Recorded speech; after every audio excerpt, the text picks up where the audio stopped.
application for this grant. Having heard this resolution, do I have a motion to approve? Councilmember Witcher, and second? Councilmember Neal.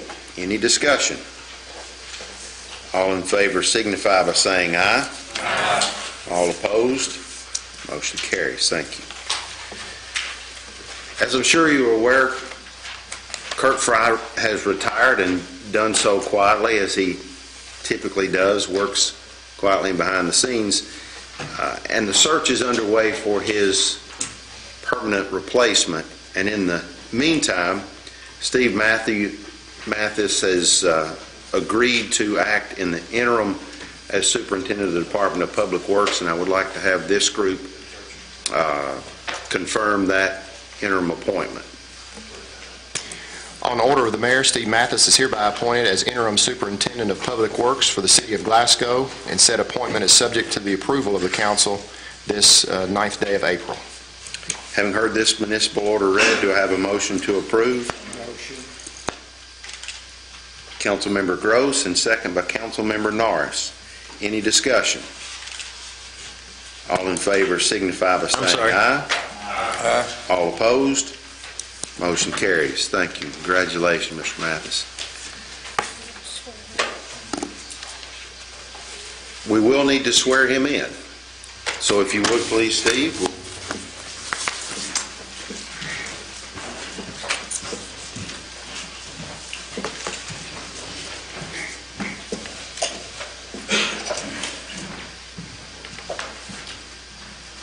Face the audience, please. Raise your right hand. Affirm at the end that I do. I do solemnly swear that I will support the Constitution of the United States and the Constitution of this Commonwealth, to be faithful and true to the Commonwealth of Kentucky, so long as I continue a citizen thereof, and that I will faithfully execute to the best of my ability the position of Public Works Superintendent according to law. And I do further solemnly swear that since the adoption of the present Constitution, I, being a citizen of this state, have not fought a duel with deadly weapons within this state, nor out of it, nor have I sent or accepted a challenge to fight a duel with deadly weapons, nor have I acted in carrying a challenge, nor have I aided or assisted any person thus offending. So help me God.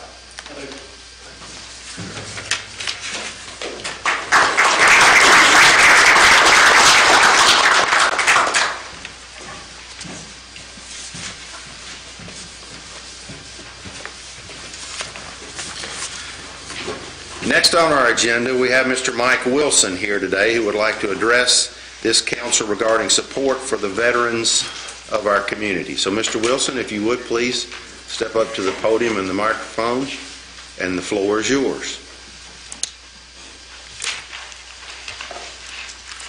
First of all, I'd like to thank you, Mayor, and the council for allowing me to be here and speak to you about a program that we have been working on for some time through Disabled American Veterans Chapter 20. As I am the commander of that chapter, along with being the junior vice commander of the District 2 of Kentucky chapters of the Disabled American Veterans. And I would like to begin with telling what a veteran is as I get into this, but a veteran is one who at one time or another signed a personal check paid to the order of his country with the amount up to and including his life.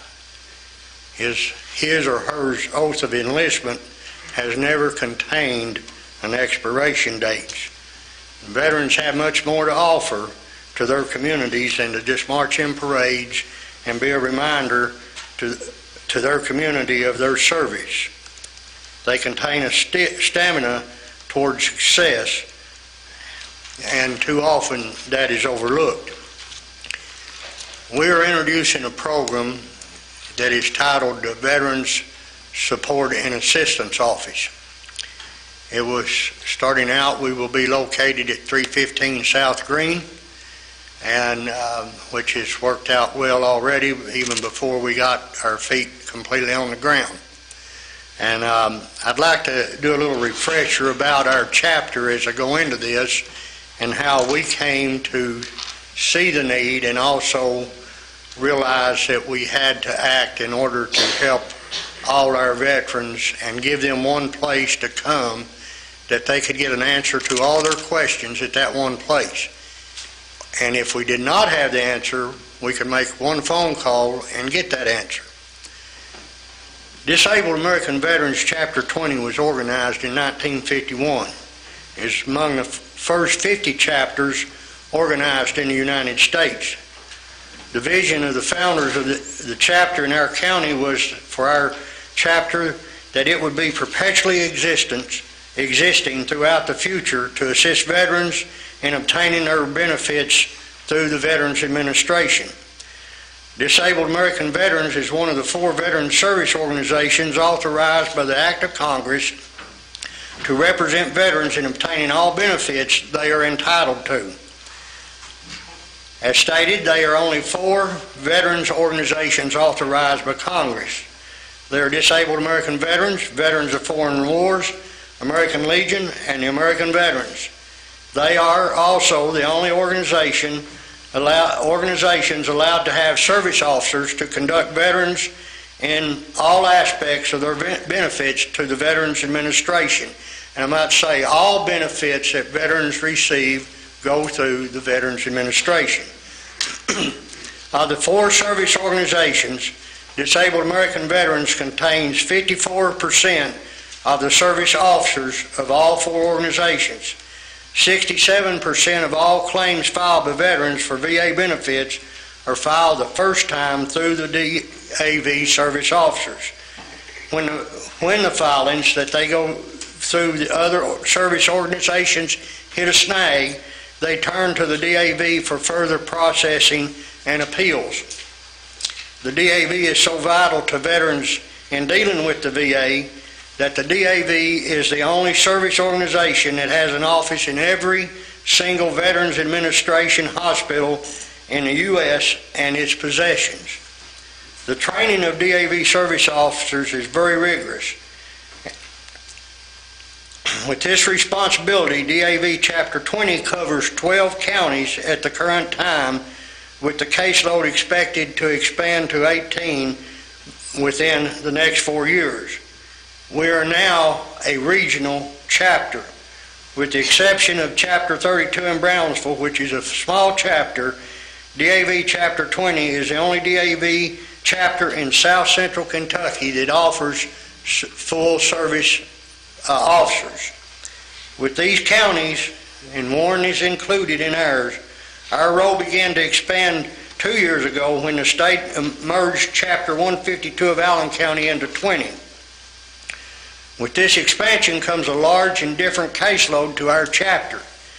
Yet this caseload, if handled in the right manner, will not only benefit our chapter, but can also bring a few more benefits to our community and area. This is the reason for DAV Chapter 20 setting up the Veteran Support and Assistance Office of South Central Kentucky. This office will benefit not only veterans but our community by providing things that can also enhance them to use their abilities to create jobs. This office, which is starting out located at 315 South Green Street here in Glasgow, has the potential of expansion in some other ways. This location was chosen due to being adjacent to Next Step, which, as we have already found out, works for the cause of both entities. The Veteran Service and Assistance Office will help our veterans by providing them constant access to veteran service officers for their help in gaining entrance into the VA. Yet this assistance will, as the purpose grows, provide needed help to their families and that are not available through any and their families which are not available through any other organizations. The veteran will be able to get an answer to all his questions at this one location. There will be programs introduced that will assist veterans with special needs, and it will also provide assistance in the following areas. First of all, the number one reason that the Disabled American Veterans exists is for VA benefits for veterans. This will be done by having someone on location every week to help with health benefits, disability claims, low-income pensions for needy vets. It will also help with vocational rehabilitation and employment service. It will help with college entrance and educational benefits, transitional aids for those being discharged from active duty and re-entering our community. We will lead the way and welcome them home. Helping needy vets reestablish themselves with burial and memorial benefits. This office will further assist veterans with special needs, providing them with inroads into support groups. We will establish these groups to assist them with coping in the areas of PTSD and Agent Orange. It is our goal to eventually work with counselors in our area to establish these needed groups.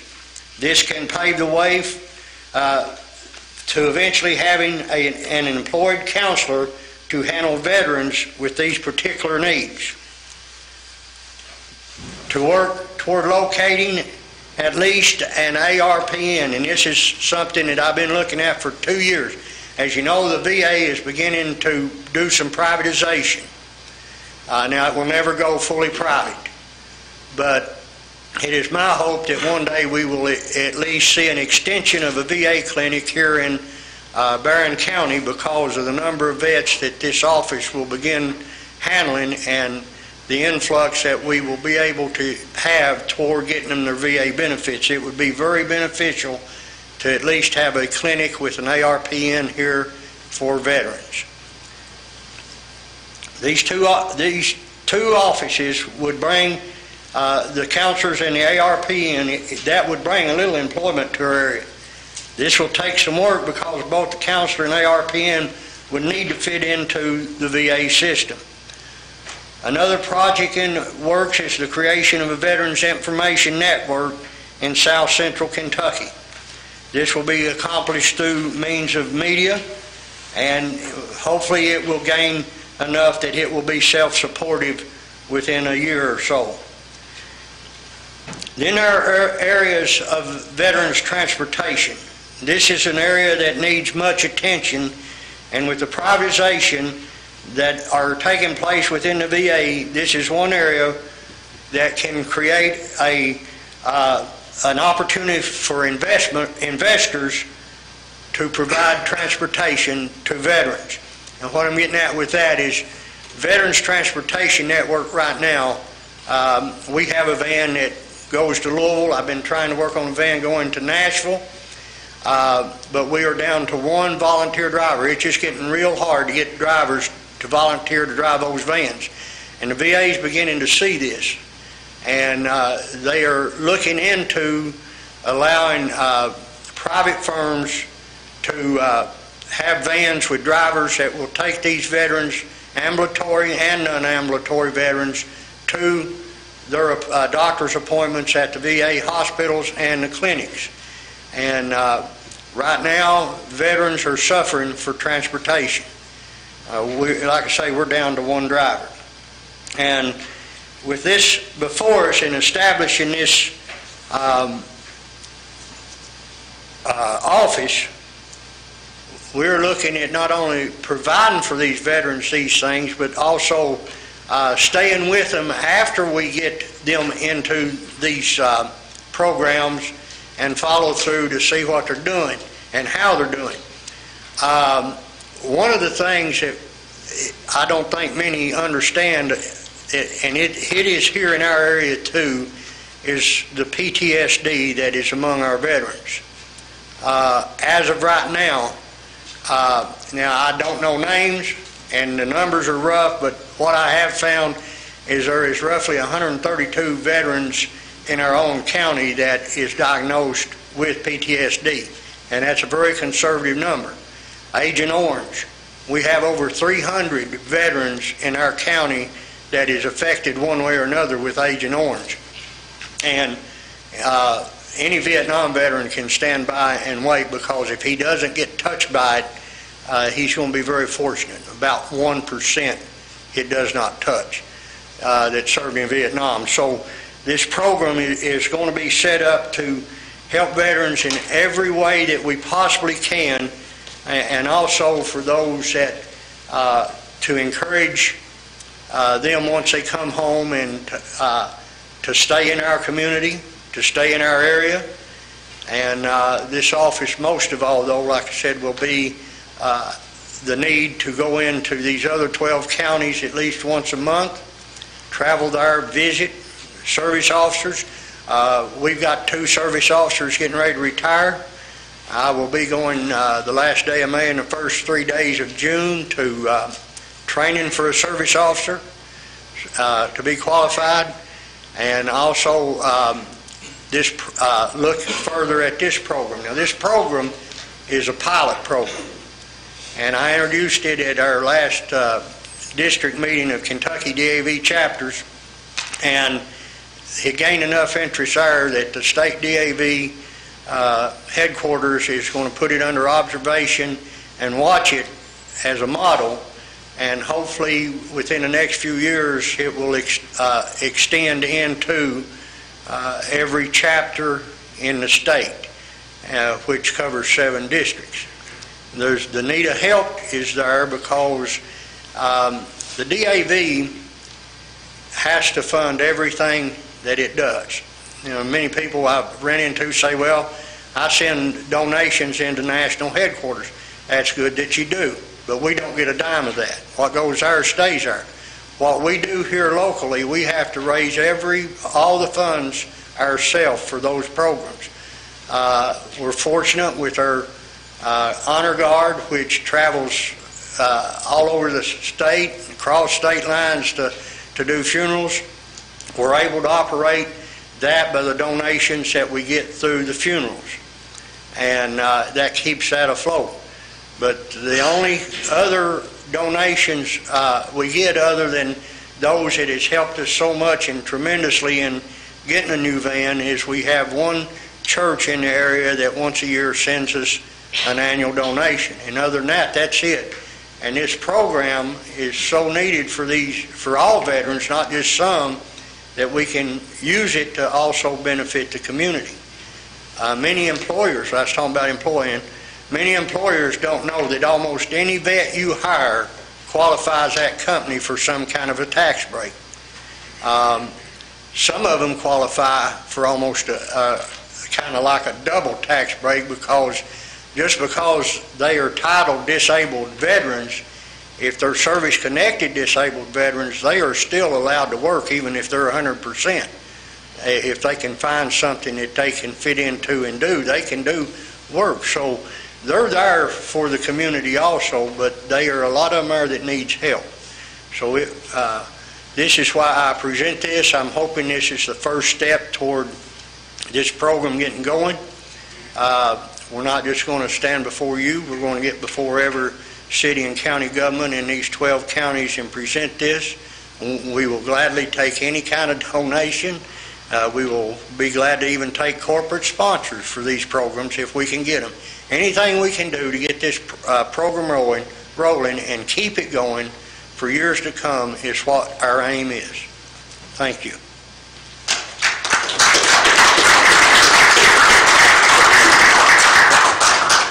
Are there any questions for Mr. Wilson?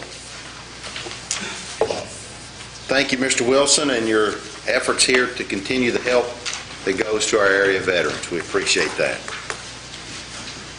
Next item on our agenda is a report from Eddie Furlong, who's the Director of the Department of Public Works. He's going to recap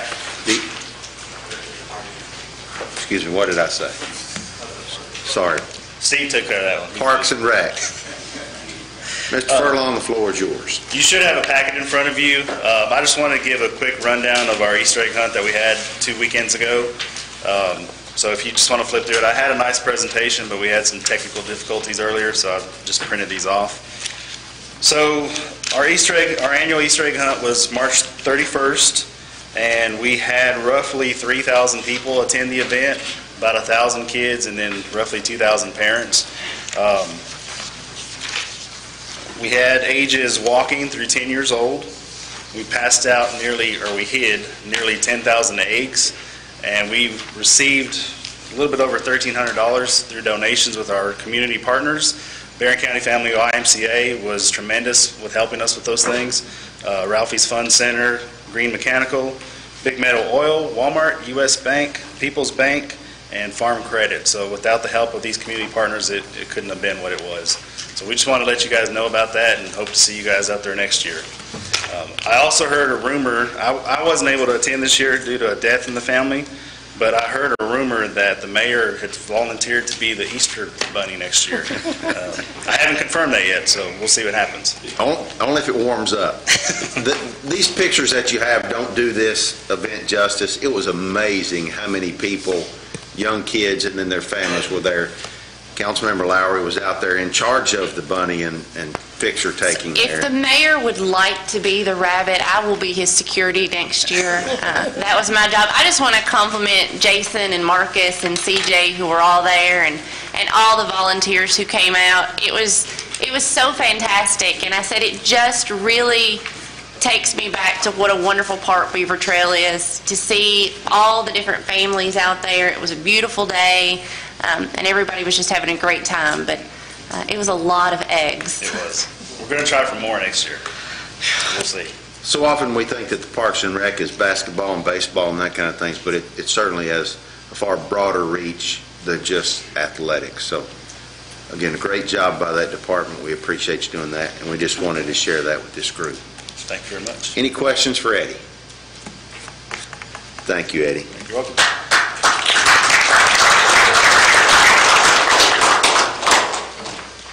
One more similar report that we would like to give tonight. Next, we have Mr. Chris Freeman, who is the director of the Baron Metcalf Emergency Communication Center, the 911 Center. He's going to give an update on some of the activities that have been taking place there. If you've not seen him in the news over the last couple of weeks, you've obviously had your head in the sand because he's been on every outlet known to the community. So, Mr. Freeman. First of all, thank you all for the opportunity to get up here and brag on a few of my folks and some things that we've been doing over there. Great group of folks over there, proud to be a part of this community and working here and working with you all together. First thing I'd like to mention is it's National Public Safety Telecommunicators Week, so if you get a chance, go over, stop by, shake their hand, congratulate them for what they do. It's their week that they get recognized. If you've not been over there, it's an extremely tough job. You sit there, it's different for a responder that gets to actually go and do something, but you hear something like that on the phone, you get the domestic on the phone or the person who's threatening suicide, you can't reach through the phone and stop it. The only tool you have is conversation. So that's kind of like sitting on your hands and trying to do something. So there's a lot to be said for the side of the phone where you don't really get to do anything. So if you get an opportunity, go over and check them out. They're doing something. I'm doing something special for them every day this week. Mayor and Judge Hill come over and sign a proclamation. We put that on the wall. We're doing different awards different days and just different games they can play and things like that to show them that we appreciate them. And Thursday night, about 5 o'clock, we're going to have a cookout over there, and y'all are welcome to come and talk to them also. First thing I'd like to talk about is changing the logo. We changed the logo, what it looks like. I'll start these this way. I actually brought y'all a little bit of gift. If you don't care to pass those out, that's kind of what our logo looks like, and it was in order to buy them in on what our mission is for the next little bit, and that is responder safety and community safety. And if you take a look at that, some of you know, some of you have folks who are police officers that you're married to or are significant others of, or family members that are. That blue represents the thin blue line of the police officer. The red represents the thin red line of the firefighter. The white inside the 911 represents EMS. And that gold line in the middle, kind of holding it all together, represents 911. The angel wings is the old cliche that the dispatcher is the guardian angel. But there's more to that patch and that seal than that. It represents officer safety, because whatever time we come on in the day and that point, when our shift ends, it becomes full circle. And we have to make sure everybody went home. So that's the reason it's a circle.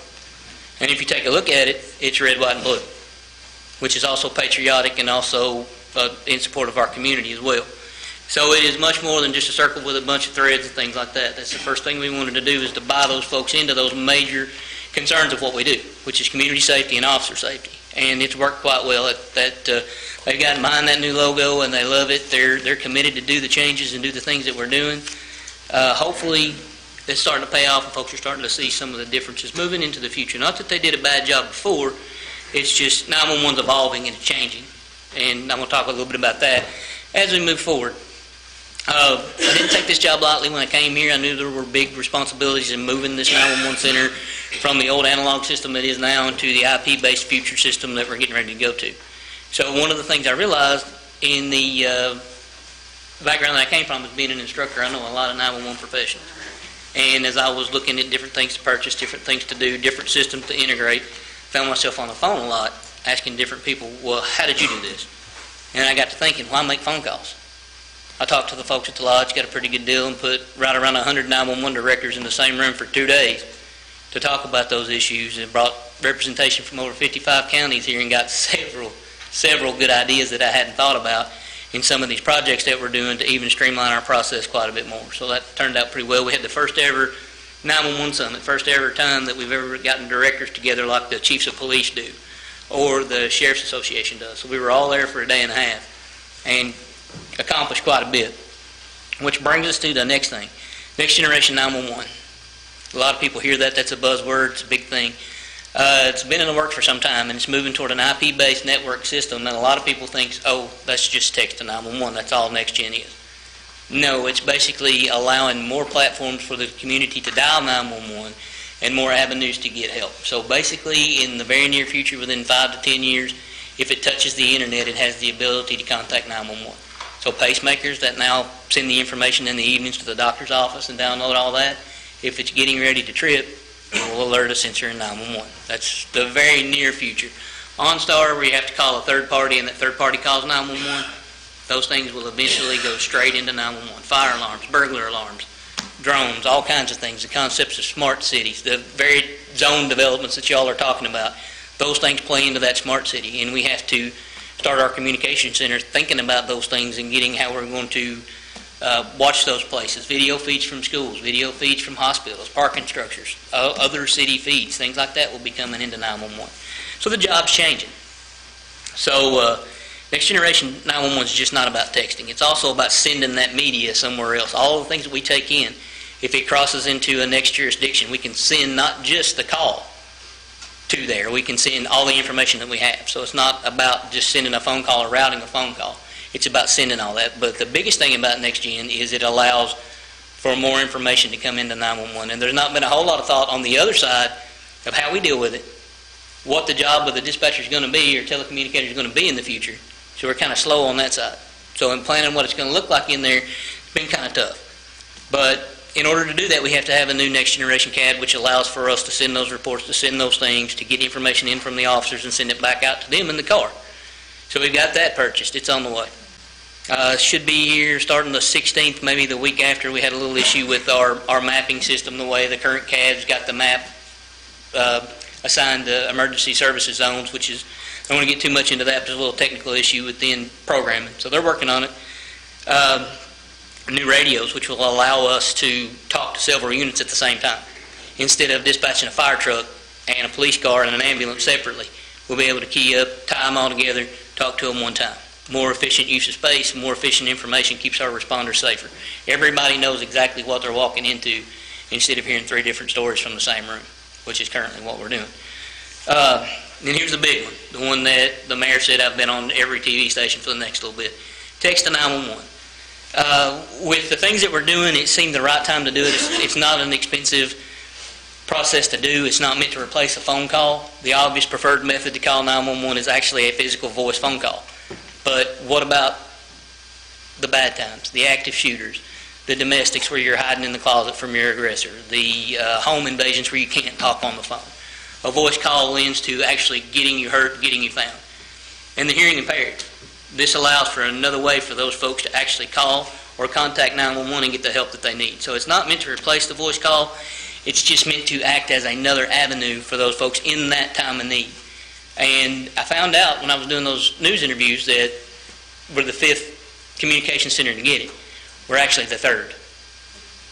So the other 2 have text to 911, but it's not true text to 911. You don't text the number 911. You text a phone in their center, or you use an app on a website. This one literally, you pull out your phone, put 911 in the top, and text a message. And it comes to us and it shows us the location will get better, but the current location is like a rudimentary cell phone. It shows a radius from the tower that you're possibly going to be in. So it doesn't give you a pinpoint GPS location to drive. but neither does a cell phone. And that, with next generation, will evolve into a GPS location instead of a triangulation from the tower. So it's a pretty good time to be back in the radio room and leading these folks through these things. But some other stuff that we're doing, we've got a Facebook page. We're getting out there. I urge y'all to actually follow that, look at it. We're putting up community announcements. We're sharing stuff the fire department does, sharing stuff the police department, sheriff's department, anything that we can find, emergency management, all those things. And it's like a hub for our community to actually figure out what's going on. And a lot of this text to 911 stuff will be explained and dealt with there. We plan on going to schools. I've been several times, talked at schools a couple times, read books to first graders. That was a joy. We done that. I love that. Just getting out and actually teaching those folks what they need to do when they need help. If mommy can't get to the phone, she won't wake up, what do you do? And just actually getting out there. This summer, with all the things going on the square, we've got a nice tent that we're going to put up, and we're going to go. I'm going to send folks up there to actually stand there, represent 911. If they have something up there, there'll be a place that anybody can come to and actually get help. We can talk on the radio with the new systems that we're getting, and we can actually log it into the CAD system while we're standing there, so we don't have to be in that building anymore. The Easter egg hunt, like Mr. Furlong was talking about, we can actually go do the same thing. We put that tent up. If anything happens, we're right there. They can run up to us, hey, so-and-so is gotten too hot, they need an ambulance, we can send that to them. So we're getting out in the community and doing those things. Just want to take the last little bit to talk about what a great group of folks that I have there. They're eager to learn. I've challenged them quite a bit since I've been there to get some extra training outside that radio room and do some things moving forward. At first, it was a lot of treating me like Chicken Little, and I keep telling them, like I've told you all, everything that's coming in the next 5 years and how you're 5 to 10 years and you're not ready. We're still training at the state level.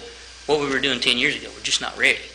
And, it was good to get those other folks, and I even had 2 people from a national perspective come in and talk to our folks about what's actually happening in Indiana. There's 3 911 centers in Kentucky that take text. You can't find one in Indiana that doesn't. And you may want to know, how does that affect Indiana? Actual, honest-to-goodness text to 911, less than 1,500 texts in the entire state. It was used for what it was supposed to be used for. So it's not going to replace that. But if it saves one life, if it's in a school when it needs to be, and somebody can get us there, and we can tell a police officer what's going on, and we don't have to endanger that person by them speaking to us, then it's worth what we're doing. And that's why I want to do it. I've been an advocate for that, and our folks are behind it. And I encourage y'all to go visit them this week and check them out and see what they do if you haven't been over there. It's a great group of people. Thank you, Chris. Any questions for Mr. Freeman? We appreciate the work that you do there, and as you say, this is Telecommunicators Week, and if you get the opportunity to go by and express your gratitude to that group. Thank you. Thank you, Chris. That's all the items that we have on our agenda. We have a few announcements tonight. The first of which, the Kentucky Energy and Environmental Cabinet announced that the Glasgow Electric Plant Board has become the first utility in Kentucky to achieve PEER certification. And PEER, which stands for Performance Excellence in Electricity Renewal, recognizes industry leaders for improving efficiency and day-to-day reliability and overall resiliency. The Electric Plant Board has been awarded that certification. For more detailed information, you can look in your packet. I think that information is provided there. The Chamber of Commerce second quarterly breakfast of 2018 will be sponsored by TJ Regional Health and the UK Healthcare Markey Cancer Center Network. That will be Friday, April the 20th at 7 a.m. It'll be held at the Pavilion Community Center. Those tickets are $17. You council members may pick up your tickets at the Chamber office. Plaza Events, Confederate Railroad with special guest Bull Rooster will be performing. That is a fundraiser for the Kiwanis Club of Glasgow. They'll be performing on Friday, April the 20th at 8 p.m. Those tickets are $25. You can get them at the box office, or you can get those online. Rockin' Terry Lee, an evening of Jerry Lee Lewis, featuring Jenny Lou and the $1 Million Band, will be Friday night, May the 11th at the Plaza at 7:30 p.m. Those tickets are $15, and they can also be purchased at the box office or online. Are there any other announcements come before the group at this time? I have something I'd like to say. Months ago, there was a traffic accident on South Green Street that broke a telephone pole off at the base. Councilman Harris and I have both called the electric plant board to complain about the dangerous situation of just leaving a patched pole sitting there. The electric plant board has assured us that they cannot do anything about it because Windstream wires are attached to that light pole, and Windstream has to come move them. This has been going on way too long. Unless they have just fixed it in the past very few days, anybody can go up there and look at it. I would like to know from the city attorney, do we have any recourse against Windstream to force them to fix this dangerous situation? And is there any penalty we can impose on them for failing to do so? I've been in communication with Windstream within the last couple of days. Finally found a live body to talk to. I'm hoping that that will bear some fruit, but if it does not, there is recourse because that utility pole is within the city's right-of-way, and if push comes to shove, it's my opinion that we could take that down and assess them the cost of taking it down, and then that'll bring it to a head. I'd say give them 3 days and take it down. We have been in, Mr. Kearney, the licensed fee inspector officer for the city, has been in contact, had correspondence with them, and as I say, there's been very little activity. Therefore, he has enlisted the city attorney some time ago, and we've been working on that, so we do understand that that's an issue. This is, if you recall, a few months ago, we had some discussions about Kentucky Wired, which is the statewide initiative that started several years ago to provide broadband internet access throughout the state. That was one of the sticking points of that agreement, if you recall, and that was those franchise agreements. And that group was a little bit difficult to deal with as well, trying to get those franchise agreements. And we wanted to get that in place for this very reason. The franchise agreement with Windstream is an old agreement, and we know that these difficulties exist if we don't do a good job in putting those together. So that was the reason for that struggle with Kentucky Wired some months ago. And again, this is just evidence of why that was such an issue for us at that time. So please be assured that we are pursuing that, and we will continue until we do get that resolved. So we apologize for the delay. I'd just like to say shame on Windstream. Amen.